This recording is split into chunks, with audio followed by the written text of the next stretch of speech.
കൂട്ടത്തിൽ കൂട്ടാൻ പറ്റാത്ത അവസ്ഥ ഉണ്ടായിരുന്നു. കൂടെ ഇരുന്ന് കഴിച്ചാൽ അത് ദുശകുനമാണ് എന്ന് വിശ്വസിച്ച ആളുകളുണ്ടായിരുന്നു.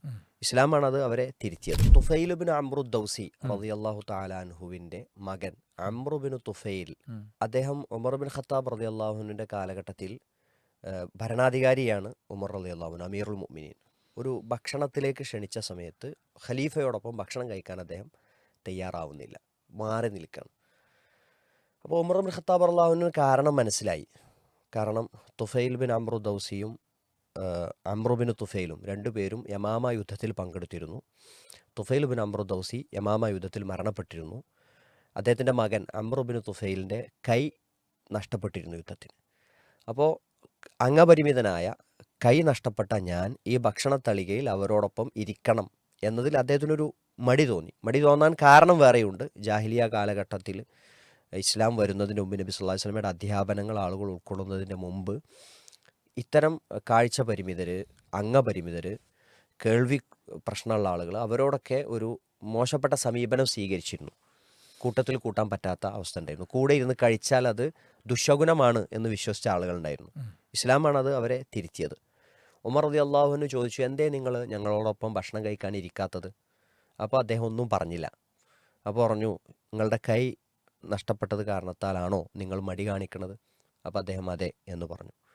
അപ്പോൾ ഉമർ റളിയല്ലാഹു അൻഹു അപ്പോൾ പറഞ്ഞത്, നിങ്ങളുടെ കൈ ഞങ്ങളുടെ ഈ ഭക്ഷണത്തളികയിൽ അല്ലെങ്കിൽ സുഫ്രയിൽ തട്ടുന്നതുവരെ ഞാൻ ഈ ഭക്ഷണത്തിൽ നിന്നൊന്നും രുചിക്കുകയില്ല, വല്ലാഹി എന്ന് പറഞ്ഞ് അദ്ദേഹം ശപഥം ചെയ്തു പറഞ്ഞു. അപ്പോൾ വല്ലാഹി ല അദൂഖഹു ഹത്ത തദൂസഹു ബിയദിക്, നിന്റെ കൈ ഇതിൽ തട്ടുന്നത് വരെ ഞാൻ ഈ ഭക്ഷണത്തിൽ നിന്നൊന്നും ഞാൻ രുചിക്കൂല എന്ന് വളരെ സ്ട്രോങ് ആയി പറഞ്ഞപ്പോൾ അദ്ദേഹം ഭക്ഷണം കഴിക്കാൻ വേണ്ടി ഇരുന്നു എന്നാണ്. അപ്പോൾ ഉമർ റളിയല്ലാഹു അൻഹു പറഞ്ഞൊരു കാര്യം, ഈ കൂട്ടത്തിൽ ആരെങ്കിലും ഒരാളുടെ ശരീരത്തിൻ്റെ അവയവം സ്വർഗത്തിൽ ആദ്യം കടക്കുമെങ്കിൽ അത് നിങ്ങളുടേതാണ്. പിന്നെന്താ അപ്പോൾ ഞങ്ങളൊപ്പം ഇരുന്ന് ഭക്ഷണം കഴിക്കാൻ നിങ്ങൾ മടി കാണിക്കണത് എന്ന് ചോദിച്ചു. അപ്പം അദ്ദേഹത്തെ ഈ ഒരു കാഴ്ചപ്പാട് തിരുത്താനും അദ്ദേഹത്തിന് ലഭിക്കാനിരിക്കുന്ന നന്മ ഓർമ്മപ്പെടുത്താനും ബാക്കിയുള്ള ആളുകൾക്കൊക്കെ വലിയൊരു പാഠം നൽകാനും ഒരു ഭരണാധികാരിയായ ഖലീഫയായ ഉമർ ബിൻ ഖത്താബ് റളിയല്ലാഹു അൻഹു അവിടെ ശ്രമിക്കുകയാണ്. അതെ, ഇതിൽ നമുക്ക് ഒരുപാട് പാഠങ്ങൾ ഇതിൽ നിന്ന് കിട്ടാനുണ്ട്. പരിമിതരായ ആളുകൾ നമ്മളെ ചുറ്റും ധാരാളമുണ്ട്. എൻ്റെ കൂടെ വർക്ക് ചെയ്തിരുന്ന കാഴ്ച പരിമിതനായ ഒരു അധ്യാപകനെക്കുറിച്ച് നേരത്തെ ചില സെഷനുകളിലൊക്കെ ഞാൻ പറയാൻ ശ്രമിച്ചിട്ടുണ്ട്. അദ്ദേഹം പറയും, കാഴ്ച പരിമിതനായ കുട്ടിയായി ജീവിക്കുമ്പോൾ അതിഥികളൊക്കെ വന്ന വീട്ടുകാർ റൂമിൻ്റെ ഉള്ളിലേക്ക് ഇട്ട് അടക്കും. കാരണം അങ്ങനെ കാഴ്ച പരിമിതിയുള്ളൊരു ആൾ വീട്ടിലുണ്ട് എന്നത് അവർക്കൊരു എന്തോ ഒരു കുറച്ചിലായി തോന്നുന്നുണ്ട്. അപ്പം പ്രവാചകൻ്റെ കാലത്തിന് മുമ്പ് ജാഹിലിയ കാലഘട്ടത്തിലെ സംസ്കാരങ്ങളും രീതികളൊക്കെ ഇപ്പോഴും നമ്മുടെ തലമുറകളിൽ നിലനിൽക്കുന്നുണ്ട് എന്നാണ് ഞാൻ പറയുന്നത്. അതേപോലെ തന്നെ കുട്ടി ജനിച്ചു, കുട്ടിക്ക് ഈ ചുണ്ടിൻ്റെ അഗ്രഭാഗമൊക്കെ പിന്നെ ഒരു എന്താ പറയുക, മുച്ചിറിയ, ആ വേർഡ് ഉപയോഗിക്കാനൊരു വിഷമം, അങ്ങനത്തെ അവസ്ഥകളിലെ ഒക്കെ ഉണ്ടാകുമ്പോൾ അത് പറയാൻ പ്രയാസം. കുട്ടിക്കൊരു 6 വിരലുണ്ടെങ്കിൽ അത് പറയാൻ ബുദ്ധിമുട്ട്. എൻ്റെ ഒന്നും യാതൊരു ആവശ്യവും യഥാർത്ഥത്തിലില്ല. അങ്ങനെ എന്ത് പരിമിതി വന്നാലും ആ പരിമിതിയെ സബറാക്കി അതിനെ മനോഹരമായി അതിജീവിച്ച് മുന്നോട്ട് പോകുമ്പോൾ അല്ലാഹു സുബ്ഹാനഹു വ തആല വലിയ പുണ്യം തരും. അപ്പം ഇങ്ങനെയൊക്കെയുള്ള ആളുകളെ നമ്മൾ കൂടുതൽ ചേർത്ത് നിർത്തുകയും അവരെ പിന്നെ അവർക്ക് സ്വയം പര്യാപ്തരാകാനുള്ള കാര്യങ്ങളിൽ ഇടപെടുകയും ചെയ്യുക എന്നുള്ളത് വളരെ പ്രധാനപ്പെട്ട ഒരു കാര്യമാണ്. അത് നമ്മൾ ഓരോരുത്തരും നിർവഹിക്കേണ്ട ഒരു ദൗത്യമാണ്. ഇപ്പോൾ നമ്മുടെ എൻവിഷൻ വകുപ്പിലുള്ള അബ്ദുൽ ഗഫൂർ മാഷ്, അദ്ദേഹം പറയും, എനിക്ക് 36 കണ്ണുകളാണെന്ന് പറയും. നമ്മൾ ശരിക്ക് വളരെ ഇമോഷണലായി പോണ ഒരു സംസാരമാണ് അദ്ദേഹത്തിൻ്റെ ആ ഒരു സംസാരം. നിങ്ങൾക്കൊക്കെ ആകെ 2 കണ്ണല്ലേ ഉള്ളൂ, എനിക്ക് 36 കണ്ണുകളാണ്.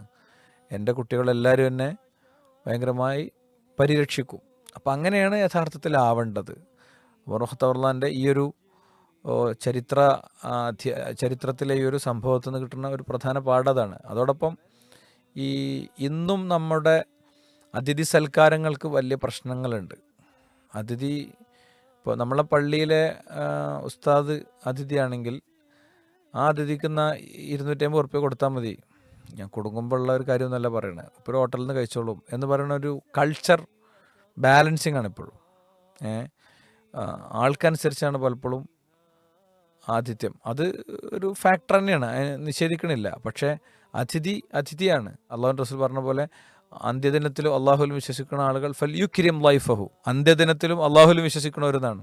അതിഥിയെ ഇക്റാമ് ചെയ്യട്ടെ എന്നാണ്, മാനിക്കട്ടെ, ബഹുമാനിക്കട്ടെ എന്നാണ്. അപ്പോൾ അതിഥിയെ ബഹുമാനിക്കുക എന്നുള്ളത് വളരെ പ്രധാനമാണ്. ഫുഡൊക്കെ നമ്മൾക്ക് ഉണ്ടാക്കലൊക്കെ പ്രയാസകരമാകുമ്പോൾ ഫുഡൊക്കെ വരുത്തിക്കാം, ഒക്കെ ചെയ്യാം. പക്ഷേ നമ്മളെ അതിഥിക്ക് കൊടുക്കാവുന്ന നല്ല ഫുഡ് നമ്മളെ കൈകൾ കൊണ്ട് ഉണ്ടാക്കാൻ പറ്റുമെങ്കിൽ അതിനെയാണ് അതിൻ്റെ ഒരു ഭംഗി എന്നാണ് തോന്നുന്നത്. അതൊരു മതമായിട്ട് പറയല്ല, ദീനിൻ്റെ ഒരു ഹുക്കും എന്നുള്ളവർക്ക് പറയല്ല. പക്ഷേ കുറച്ചൊരു കൾച്ചറുകളൊക്കെ മൊത്തം മാറി വരുമ്പോൾ വലിയ വ്യത്യാസങ്ങൾ വരുന്നുണ്ടോ എന്ന് തോന്നുന്നൊരു മേഖല പരാമർശിച്ചു എന്ന് മാത്രം. അംഗപരിമിതർ, കാഴ്ച പരിമിതർ, അവരോടൊക്കെയുള്ള സ്വഹാബത്തിൻ്റെ സമീപനം നോക്കുമ്പോൾ നബി സല്ലല്ലാഹു അലൈഹി വസല്ലം എത്ര ഗൗരവത്തിൽ ഈ വിഷയം പഠിപ്പിച്ചിട്ടുണ്ടാകും എന്ന് നമുക്ക് മനസ്സിലാക്കാൻ പറ്റും. നബി സല്ലല്ലാഹു അലൈഹി വസല്ലമയുടെ ജീവിതത്തിലെ സന്ദർഭങ്ങൾ എടുത്ത് പരിശോധിക്കുമ്പോഴും ഇത്തരം ഒരുപാട് അനുഭവങ്ങൾ നബി സല്ലല്ലാഹു അലൈഹി വസല്ലമയുടെ ചരിത്രത്തിൽ നിന്ന് നമുക്ക് വായിക്കാൻ പറ്റും. അപ്പോൾ ഇതിലൊക്കെ ചേർത്ത് നിർത്തുക, പിന്നെ പേര് വിളിക്കുന്നിടത്ത് പ്രത്യേകമായി പ്രയാസമുണ്ടാക്കുന്ന വാക്കുകളിൽ അഭിസംബോധന ചെയ്യാതിരിക്കുക, അങ്ങനെ തുടങ്ങി ഇക്കാലത്ത് നമ്മൾ എന്തെല്ലാം നന്മകളായി പഠിപ്പിക്കുന്നു അതൊക്കെ റസൂലുള്ളാഹി സ്വല്ലല്ലാഹി അലൈഹി വസല്ലം മാതൃക കാണിച്ചു എന്നാണ്, ജീവിതത്തിൽ മാതൃക കാണിച്ചു. വെറുതെ ഒരു പറഞ്ഞു പോകുന്നതിനപ്പുറം ഓരോ സന്ദർഭത്തിൽ അത് സഹാബത്തിനെ പഠിപ്പിച്ചു കൊടുത്ത് മുന്നോട്ട് പോയി എന്നുള്ളത് നബി സല്ലല്ലാഹു അലൈഹി വസല്ലമയുടെ ഒരു മുഅ്ജിസത്തിൻ്റെ, ഒരു പ്രവാചകത്വത്തിൻ്റെ ഒരു അടയാളം കൂടിയായിട്ട് നമ്മൾ മനസ്സിലാക്കുക.